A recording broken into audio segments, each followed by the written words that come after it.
tried a couple times, and my data kept on dying while I was up here fighting with it and reconnecting and talking to the camera for a long time, and then realizing that the connection had failed but halfway through what I was saying, and it missed all of it. And so I went over and asked the bar for the Wi-Fi. So now I've got Wi-Fi, so we're in. I'm at Juniper Gin Bar by the Riverside, and it's a rooftop. Let me show you this place here. This is the view. You can see that's Riverside down there.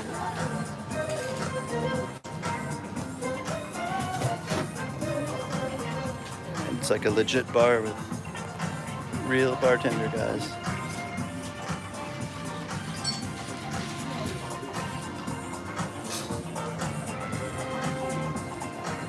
This is a great place for a sunset, and I got this one. It's called the Juniper Fizz. So it's got gin. It's got like gin, lime, and something fizzy, and it's like a high quality gin.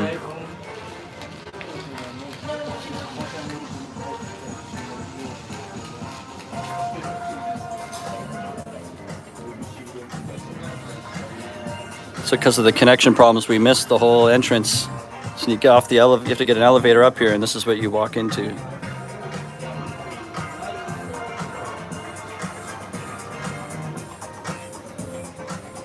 Really cool. All right.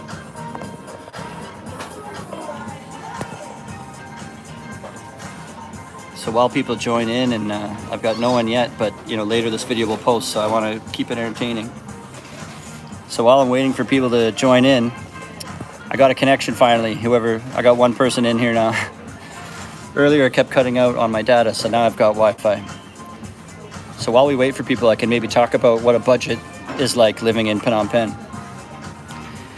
So really, that's tough to answer. That you've probably seen a lot of people say this in their videos, because it really depends on what kind of person you are and what your spending is like.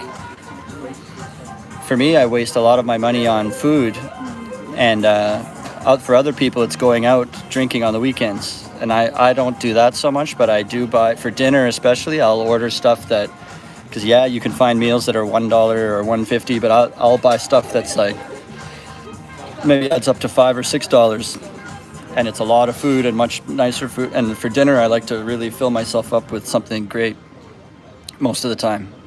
And then at the same time though, I'm looking out for deals.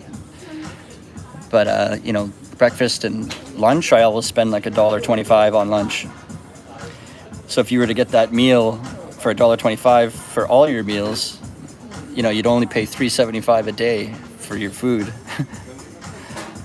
Which would add up to like would only be like $120 or 130, something like that. But I end up spending more like $250 or $300 a month on food. And then apartments, that can vary too. So it depends how nice you need and what you're willing to spend. Like my apartment's kind of like a condo one. You can see it in one of the other videos, and it's $300 a month.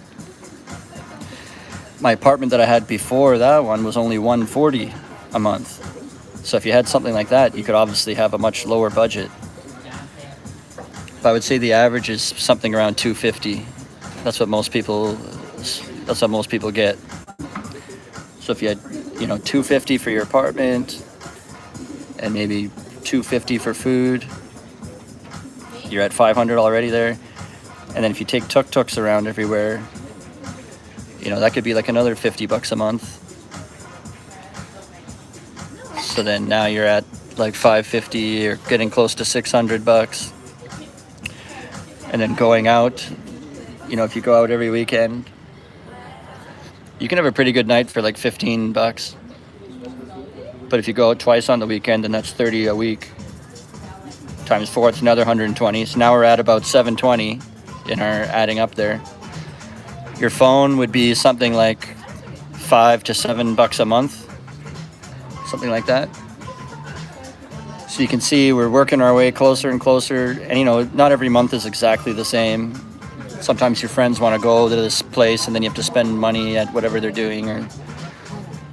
So you can tell, like, as I talk through it, it's adding up to around $700, $800 is like pretty reasonable, and that's not even trying to be super cheap. If you really like stayed in hostels or got the cheapest place you could find, and then you only ate like vegetable from the market and then maybe a $1 thing for dinner, and then like you could really get by on probably as low as 500 or 600, but you'd have to be always living like that, which is kind of difficult.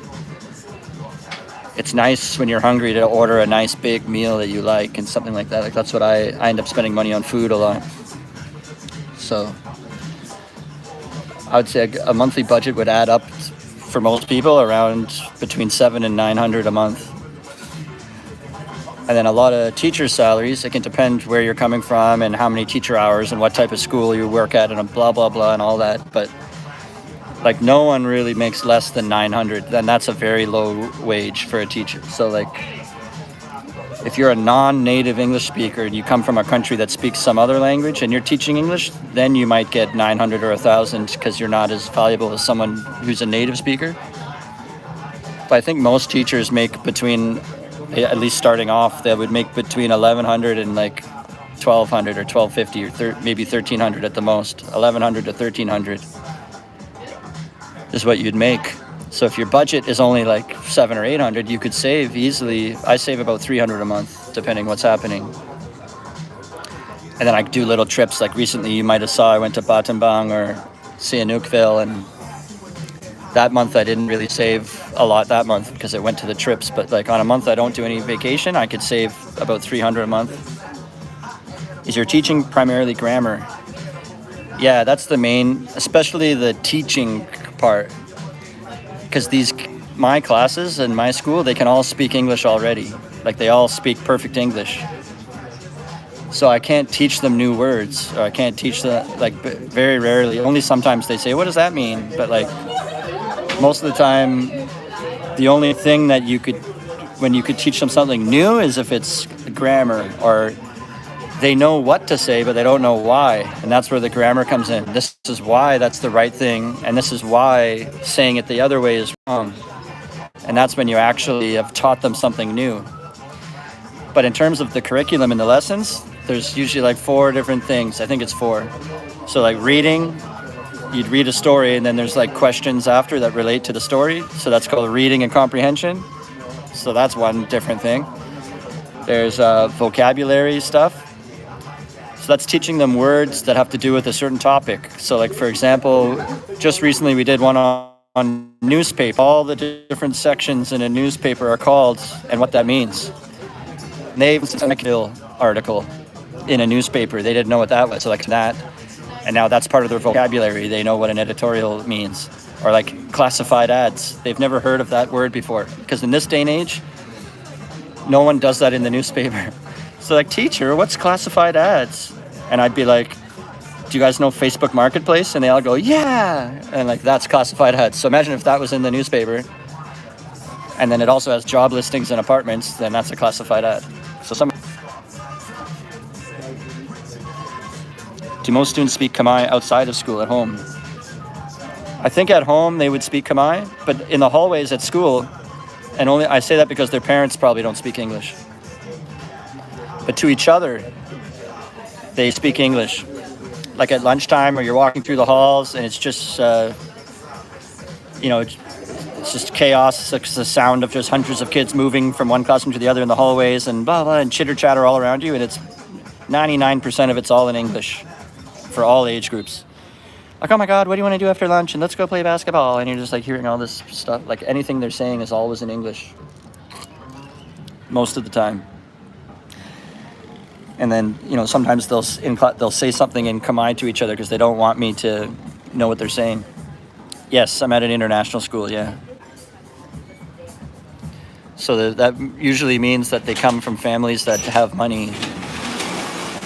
And what I think is my school's not one of the richest ones. Like they're not, there's more higher end schools that probably cost more money for the really, really rich people. But my students are pretty well off. You can tell by their shoes, and like they wear jewelry, and like the men have, or what boys or whatever, the guys have smartwatches, and like they have all the stuff that, you know, we would have back home if we were like in our families, kind of like middle class, middle to upper class. They always have new clothes, new shoes, jewelry. They've got like smart devices, and they all have cell phones. And you know, when people paint a picture of like the poverty in Cambodia, you don't see kids with smartwatches and iPhones and Jordans on their feet and stuff like that, you know. So like we have upper middle class kids in my school.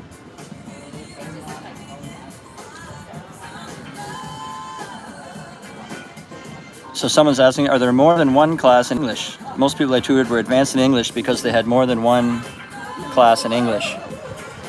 Yeah, I believe so. I'm pretty sure. Because I think for math class, they have one that's specifically called Khmer math. Khmer is the name of the language here. And so they have one called Khmer math and one that says regular math. So I think they learn math in English and Khmer. But then they have some core subjects that are only in Khmer. Like they have one, I don't know what the name of it would be in English. It's kind of like civics, I guess, or maybe social science or ethics. It teaches them it's sort of in the Khmer culture, how to be a good person. That's what that class is. And that's taught in Khmer. And that's how they've described it to me. I'm like, what do you even learn in that class? And they say they teach you how to be a good person and like how to interact with others. And if you have a problem, how to ask for help or like things like that and not be rude to other people. And that's how they were trying to describe it to me. And I think they do physics and science. And I think I'm not the only class in English, if that answers your question. It's like half and half for them. And you might ask, some people have asked me too, as a teacher, as a foreign teacher, do I have to teach other subjects other than just English class? Like, do I teach math, or do I teach like computer class, or do I teach science class like in English? And some schools do that. I've seen that when they're advertising, looking to hire teachers, that sometimes you have to teach other subjects along with English. But for me, at my school, it's only English class. And I have 6 grade 8 classes, and they each have 25 kids in them, and that's what I do every week. I teach 6 grade 8 classes, so it adds up to like 150 students about. It's too bad it's really cloudy. I was hoping to catch a really nice sunset here. Check out the view. I'm on a rooftop bar. Down there, that's the Riverside where people walk.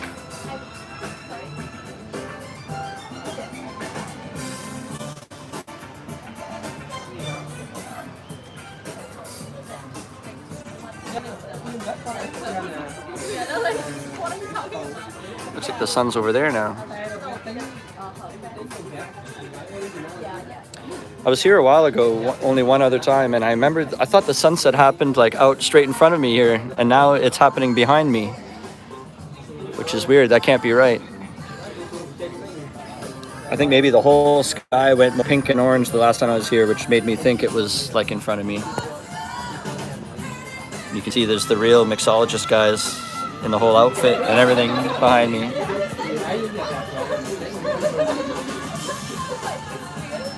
Let's go Kings. What is your home NHL team? Toronto Maple Leafs. Freaking right, bud. Yeah. I'm from Toronto. In baseball, we got the Blue Jays. Does that mean I'm not really a sports guy. Does that mean you're in LA? Isn't Kings LA? Let's go Kings. Oh, I am considering Siem Reap or Phnom Penh. I see Siem Reap has a Chiang Mai vibe. I believe the larger teacher market is Phnom Penh. That's right. There's way more schools and opportunity in Phnom Penh. But it's like a big, noisy, smoky, stinky piece of garbage. Kind of like New York, when you're in a big city like that, you know what I mean? And Siem Reap is more, you could just make one turn off a main road and all of a sudden it looks like you're on a country dirt road with palm trees, and it's like, it's so much nicer in a nature kind of way in Siem Reap because it's like a smaller town, but you can still have the pub street. You've probably seen pictures and video of pub street. You can still have a a whaling time on a weekend with tons of expats are there, so you could make friends easy. I'm involved in a lot of live music here in the city, and so it's gotten me connected with more people, and I see all the events happening in Siem Reap, so that I know they have a lot of live music there too. It's just you're even farther from any water when you're there. But it's no big deal. There's buses that run. You could take a bus and go straight down to the coast, go to Kampot, go to Kep. I was actually really considering moving to Siem Reap. I'm moving somewhere in September, but I think what I'm going to do is just move to a better spot in Phnom Penh. Like I live north of all the action in the city, the very north end of the city. So I have to, anytime I want to meet up with friends or jam, or I'm in some bands now that are getting gigs, but we've got to have all these rehearsals leading up to the gig, and it's a real pain for me to juggle everything, and I have to tuk like 40 minutes each way just to meet up with some guys, and and then they run really late, and then I have to take the tuk-tuk all the way back home again. I'm like, yeah, if I just lived here, I could walk down the street. And then all the gigs we get take place in that same area too. And it's like, that's the hip happening place, and that's where a lot of expats are. It's like TTP, they call it, Twil Tompong, or Russian market area. That's where all the cool stuff's happening. And so my lease at my apartment now, I have it because I can walk to my work there. And that ends in July. So at the end of July, I'm going to move to an apartment in that really cool area. And I'm going to, at the same time, trying to get transferred to my school has campuses all over the city. So I'm going to try to transfer to a campus in that area. And then if they can't do it for me, I'm going to have to, I'll probably quit that school, and I'll start applying to all the schools around that area, because I'm not going to let them keep me way north of everything, way up in north of the city, and let them keep me there saying, oh, sorry, we don't have any spots. Well, sorry, you don't determine where I live anymore, because I've decided I'm going to live my best life in the cool area. And, you got to go and get it. I'm confident in myself I could get a job in a week, whether it's here or there or whatever. But obviously it'd be much nicer if they could just transfer me and I could keep the same job. You have a work permit. Yeah, you have to get one. So what you do is you come in with an original visa. It's called an ordinary visa, or E-type visa. And it's good for 30 days. And that can be extended into a conversion type, which would normally be you get a job, and then the job gives you an employment letter, and then you go to the visa agency and you get that extension type, which extends you, which like turns it into a work visa. So you give it to them and you say, I want the working visa extension, and then that basically gives you a new stamp, and they can see you got a job. You need that employment letter, and then you get a work visa, and then after you have that, the same place can get you a work permit too. And usually the school that you got a job with, they really help you do that every step of the way. They line it all up, and then very often too they pay for it, or they pay for a big chunk of it. Maybe not 100%, but they give you back a big portion of it, more than half. I'd say like 80% of it you get back from the school most times. So you need a work permit.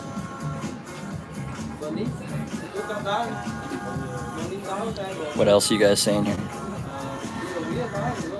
I'm thinking also sole proprietorship business registration, work permit, business visa, and do conversion classes. Oh, conversation classes for intermediate students.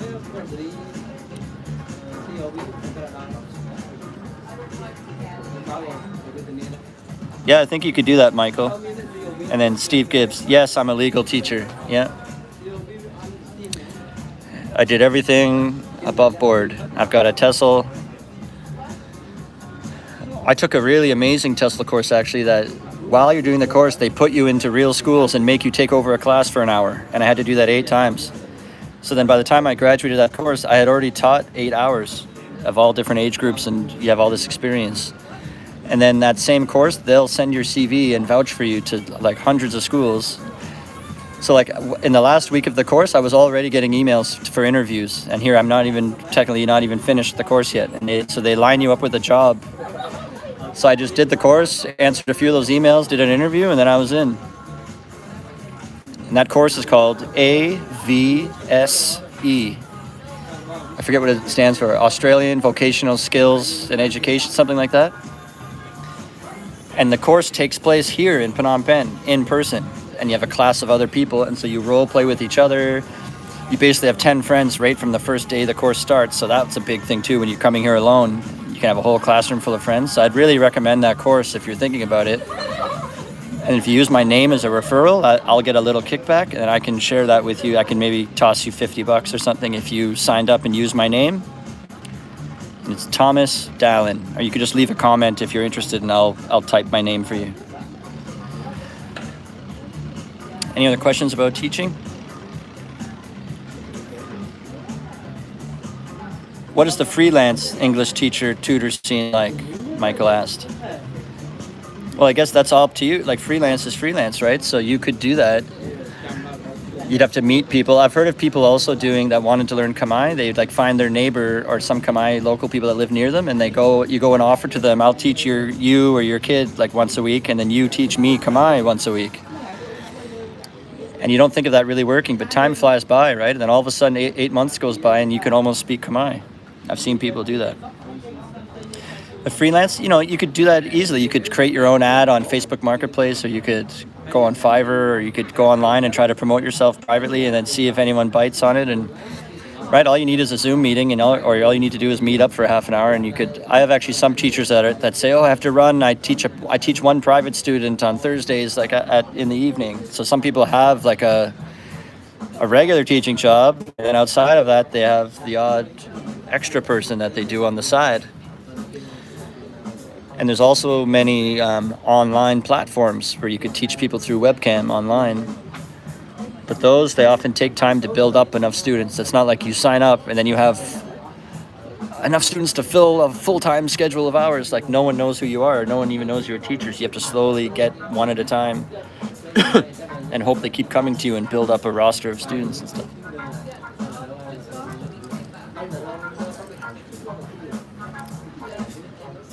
Some people ask me too about part-time. It's way less common because these places, they'd rather just hire one person and not have to hire like 10 part-time people. But I think language centers, which is a different kind of school, it's more like a place that anyone can go to, and sometimes people use these language centers that they already have a full like they already work full time or this or that. So then their little language class they take at the language center would be in the evening. So those classes at a language center might be from like 6 till 8 or something like that. And then therein lies your opportunity to teach part-time. You find one of these language centers and do one of the drop-in classes that take place in the evenings or weekends and stuff. Let's see here. Can unvaxxed teachers find work? Yeah, I think they don't even ask that. They don't check, I don't think. They don't ask about vaccinations at schools. I'm pretty sure they don't. Any Khmer dishes with curry and coconut? Yeah, big time. It's almost like they take the Thai version and then they do their own spin on it. Because I've ordered a green curry here, and I'm expecting the Thai.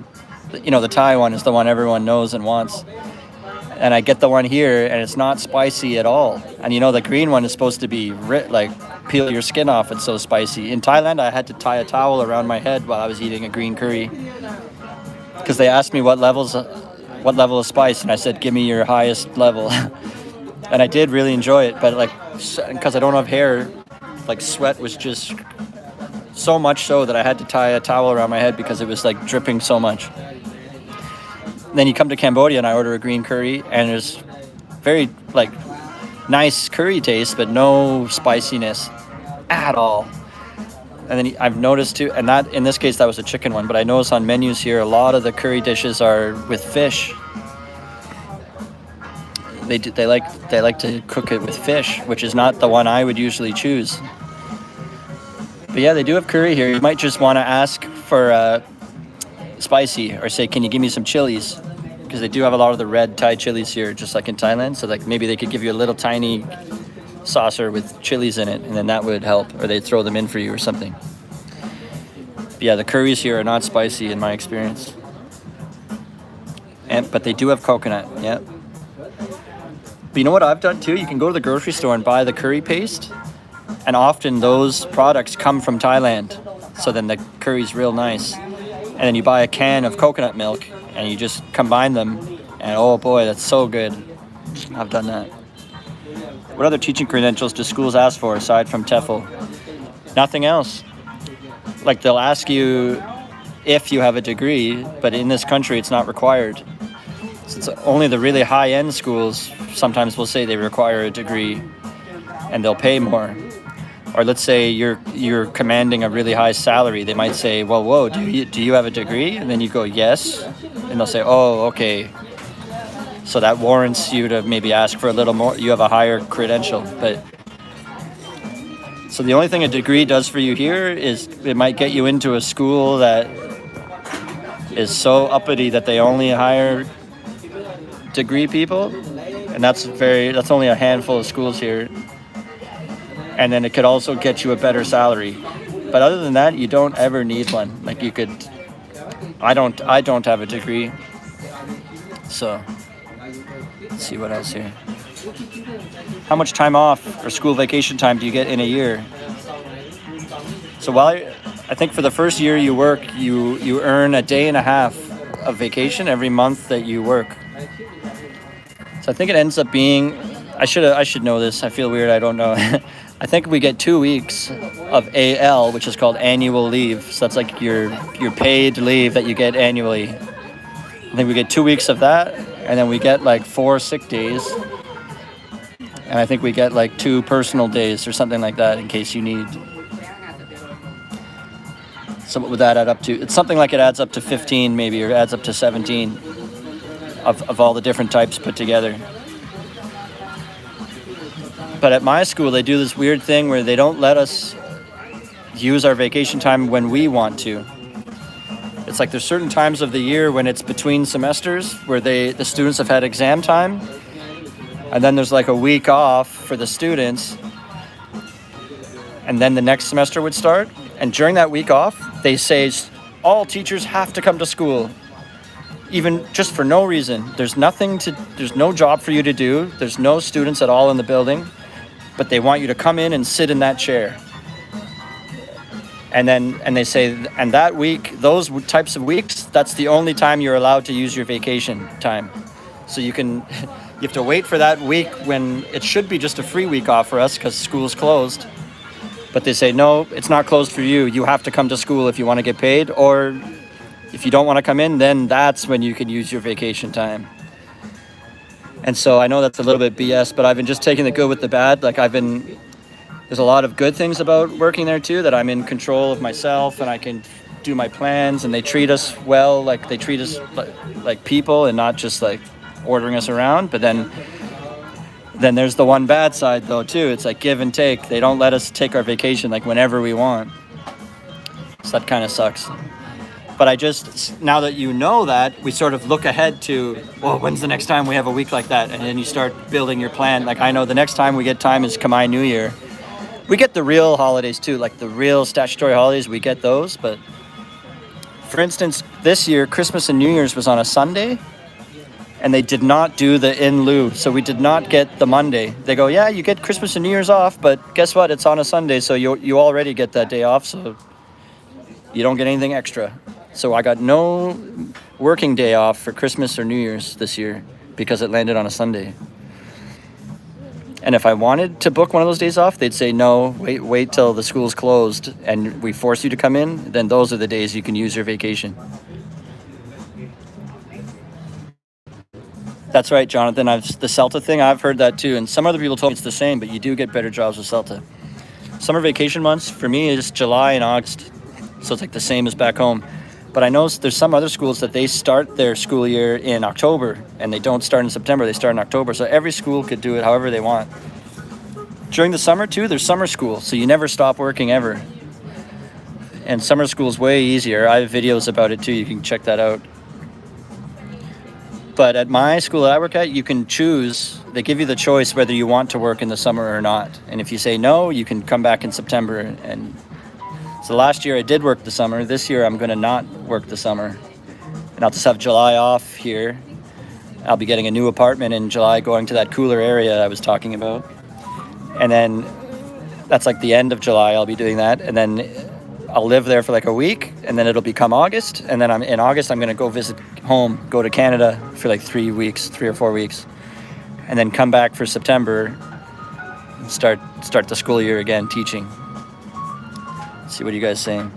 8 to 4, pretty much 8 to 4:30. But they want us there at 7:30, so it's really 7:30 to 4:30. But yeah, pretty much that. But I'm not teaching for that whole time. So like for today, for instance, I had 4 classes I had to teach. So I was there for 8 hours today, but I only was teaching for 4 hours. So it's like teach a class, and then, next period, I have a free period. So you go back to the teacher area and you just chill or go on the internet, or there's certain things you're responsible for, but I usually like finish all my work pretty quick, and then in those spare periods you don't have to do anything. But that's when you could do marking or your lesson planning or admin stuff. Toronto is close to Windsor or Detroit. It's about a 4-hour drive from Windsor, I think. So it's closer to Niagara Falls, and it's like a 1-hour drive from Niagara and Buffalo. I could get to Buffalo in less than 2 hours, probably, from Toronto. Or what else is across? Yeah, Buffalo. That's what's across from Niagara, yeah. Celta and Tefla are the same, but managers like Celta, yeah. Like maybe people who have done both, they know that they're the same. But the way that they're treated out in the workplace is Celta is higher. It's considered, Celta. It's like that's the hardcore, better one. But maybe people that are actually in the Celta course, they know that it's not much different in reality. But out there in the job market, it's considered much different, much better.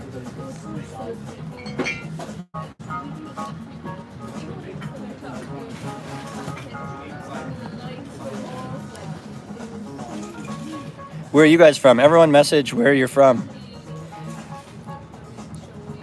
Everyone put a comment of, the weather is amazing. The coldest it gets is like 23 or 24, and then it, like at night, and then it'll go up to 34 during the day, and that's pretty much every day. Yeah, everyone message where you're from. What are you drinking to cool yourself off? So I'm at a special gin bar on a rooftop by the Riverside called Juniper. So I got this thing called the Juniper Fizz. I'll show you.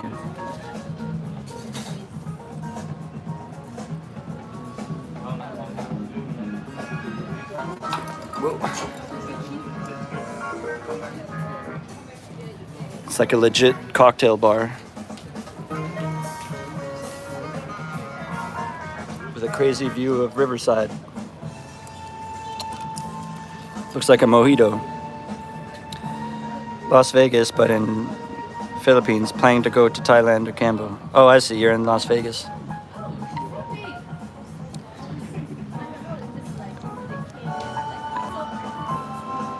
Everyone message what time it is, too.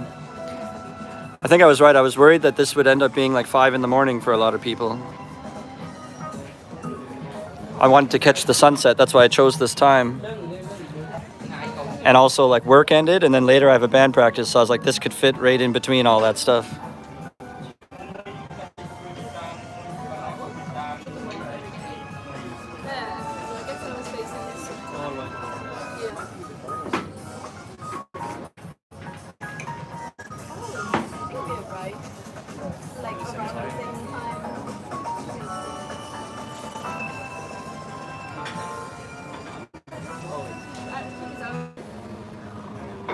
Yeah, it's that's right. It's 1812 over here.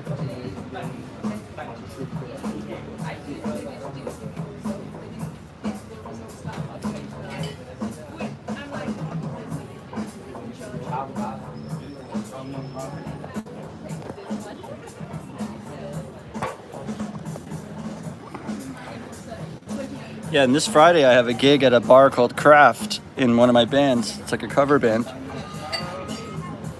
I think they do craft beer, and someone was asking me what's the craft beer scene like here and what's the live music like here. So this Friday I could show you both at the same time. It sucked too. Another musician asked me, "Oh my God, are you free Friday?"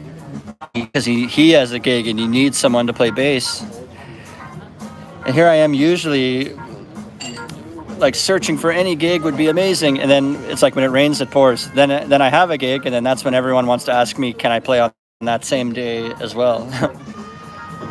And the guy asking me is really good musician, and he's well known, so it would probably be a better paying gig and like a better venue and stuff because he's really established as a musician. But I had to turn it down because my band is like confirmed at this other place. But the guy that asked me, he said he has many more gigs coming up, so he started sending me the list of his songs. He's like, start learning these, and then when I ask you next time, you'll be ready to hop in. So I'm looking forward to that.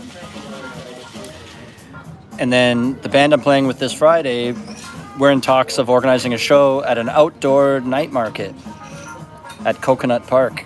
And I think that will be a really cool video. I could do a live from that, and you'd see like outdoor shows always have a cool energy, I think, right?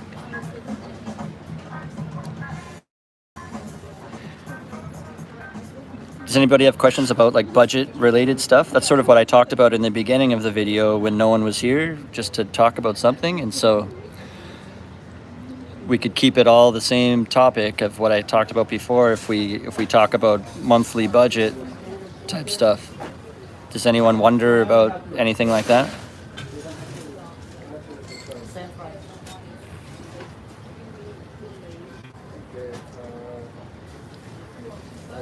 No? Maybe I'll end it soon.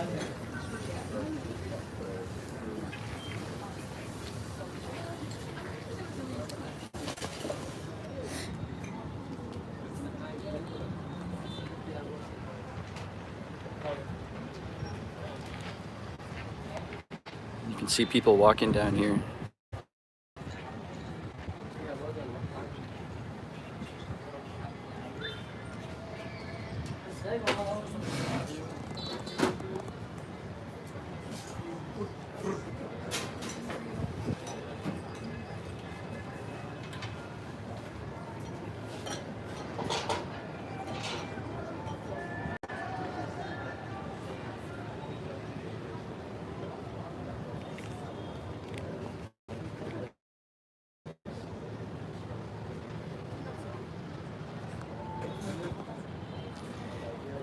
BKK1, a good area?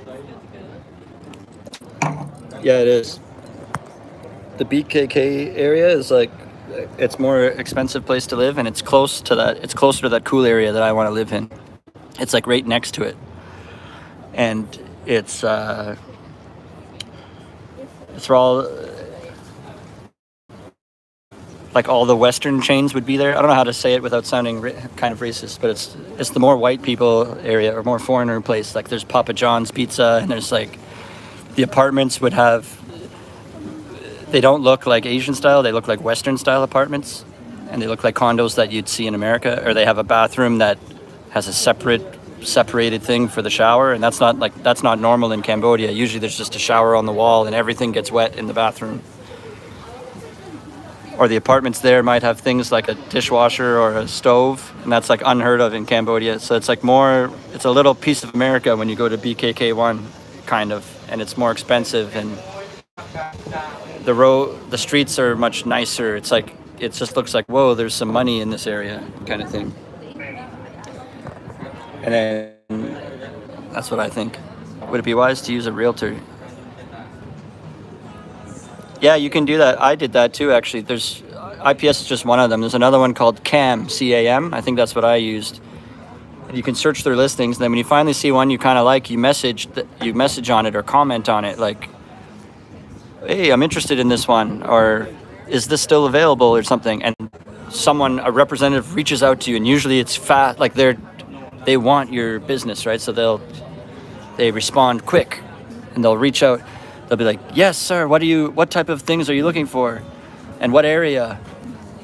So then you tell them, I need a 1-bedroom, I want Wi-Fi, I want a laundry, and it has to be in this area because I work there or whatever.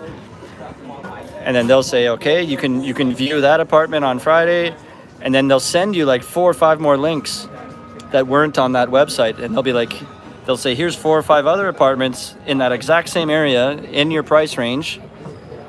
and they have all the things you said that you want in your apartment. I found 3 or 4 others you can look at. Here's a link, here's a link, here's a link, and you know what I mean? And then they give you some, and then you're just chilling at home browsing on your phone, and you're like, oh, hey, you know that second one you sent me? I meet up with them, and when I did it, I hopped on the guy's motorbike, so I just get on the back of his bike, and he's taking me around to, like, it was 3 or 4 different apartments, and we looked at them one by one.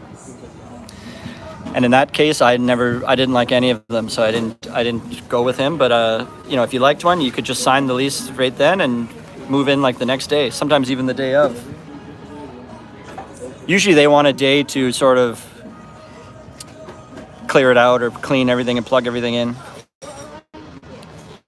Yeah, no fine fees. I think, yeah, I don't know how that person makes money, like the representative, because you don't pay them. I think the building pays them. And it doesn't come out of your money. Like the building would pay them a fee, I guess. Yeah, just security deposit and first month. That's usually what's normal. Some places will ask for a bigger deposit. And that is also sometimes a scam that happens here. They'll ask you for like a 3-month deposit and give you some excuse why. And then in your first week in, there's a knock at your door and it's the police. And your landlord's standing there too, and the landlord's claiming that you have drugs in your apartment, and the police are right in their pocket. So then all of a sudden they can evict you, and they don't have to give you your deposit back because it was drugs or whatever. But really, they were just lying. Like they got your deposit and then lied to the police, and then the police are getting some of that money. So that's a scam that could happen. So be careful. But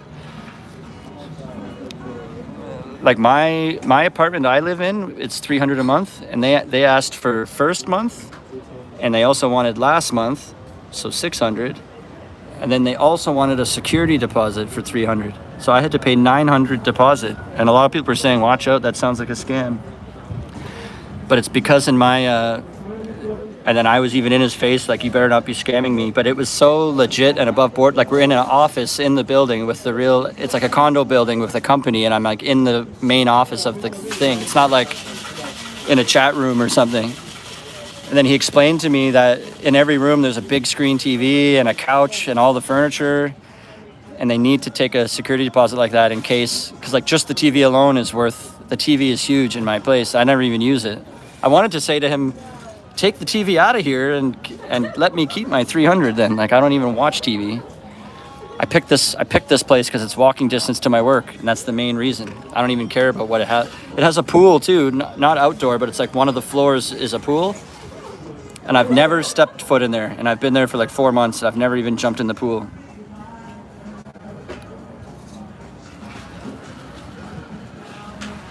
I'd say more beware of just a local person renting out their place. Like a private rental. Imagine if they're like, yeah, I own this, I live in the bottom half, you can live in the top half. Just give me 3 months deposit and you're in. And then like the next day their family member who's a police officer is knocking at your door to kick you out because of drugs that you don't even have, like, or something like that. But like my place asked for 3 months deposit basically, and I paid it, and so I'll get 600 of that back. And so that's kind of cool too, because whenever I look at how much money I've saved and I look at my bank account, a little voice goes, oh yeah, remember when you leave that apartment, they're gonna slap a cool 600 US right in your hand as you leave, as long as I don't break that TV between now and then.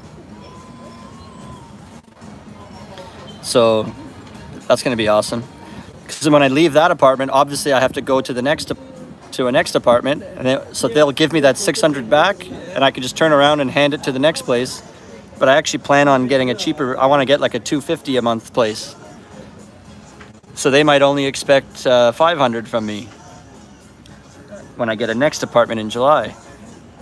So when I leave my current apartment, they'll put 600 in my hand, and then I'll turn around to the new apartment and give them 500, and I'll have like an extra 100 in my hand, and my bank account is just untouched. It doesn't even matter how much money I have. It's like you can just take the deposit from one place and move into the next place. And then I have 100 extra for if I need cleaning supplies or whatever for the place, like plants or something.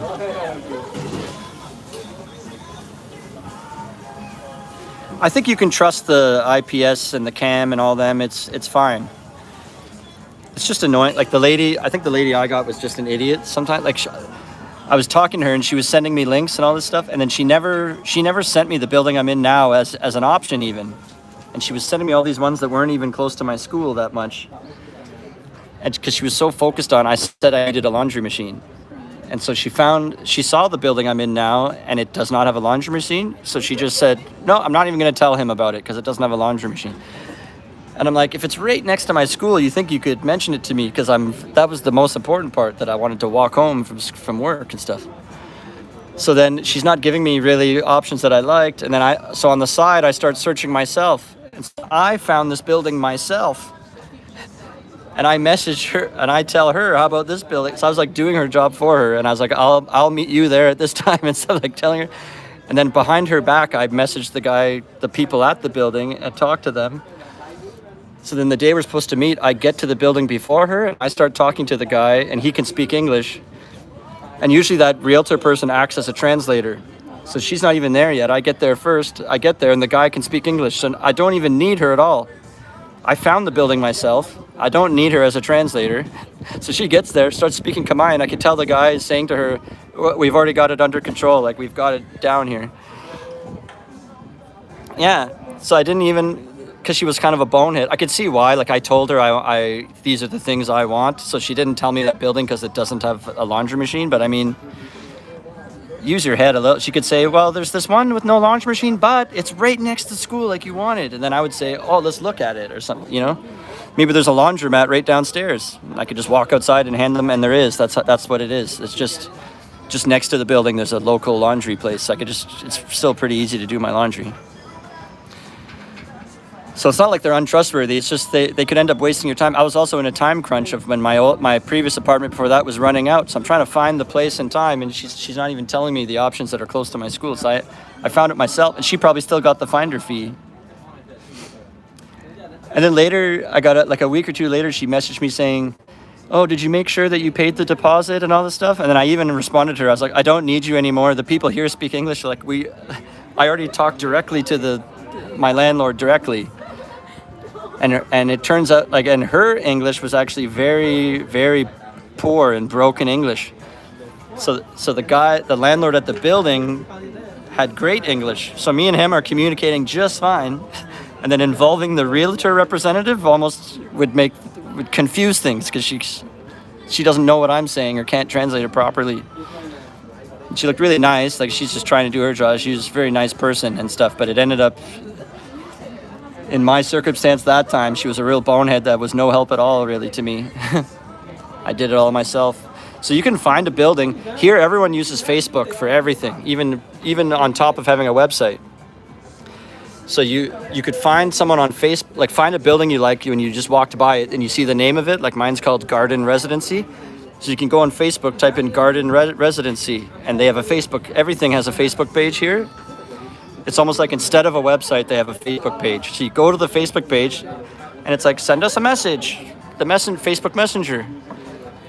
So find any building you like, find them on Facebook, message them and go, I'm interested in a room here. And then right away, you're just talking straight to them, and you don't have to involve like some other person. That's sort of what I did, but I still involved the person even though I did that. That's right, Michael, yeah. It's very common. Sometimes I'll Google a bar or something I want to go to, or a club, and you can't find it anywhere because they're probably registered in Google in the Khmer language. So I'm typing it in English and nothing shows up. And you search Facebook and there's so much. Learn the Khmer sign for rent. That's right, Jonathan. I've heard people say that. You can do that, especially if it's local, and I've heard that especially in Siem Reap. I don't know why it's Siem Reap, but I've heard people saying, this is more like a private local person with a spare room, but you could go up to them and be like, oh, it's $200 a month? Okay, I'd like to start. Here's $200, and that's it. You just pay for the month you're in. And they're like, here's the key. And then every month you keep paying them as you go.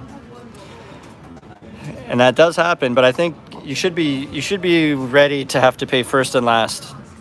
And if someone asks for 3 months, go tell them to jam it. Like, I should have done that.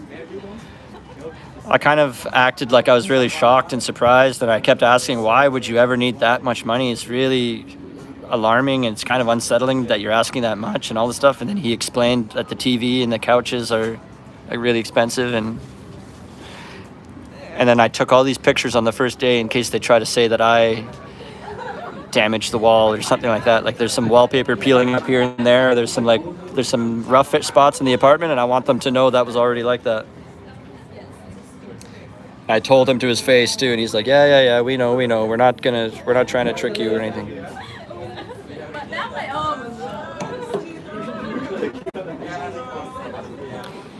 And also, I'm not someone who, when I move out of here, I'm leaving the country, going back to Canada, and then they can be like, oh, what's he gonna do? He's back in Canada. Like, I'm not like that. I'm living here. So they don't pay me back, I'm gonna be in their face.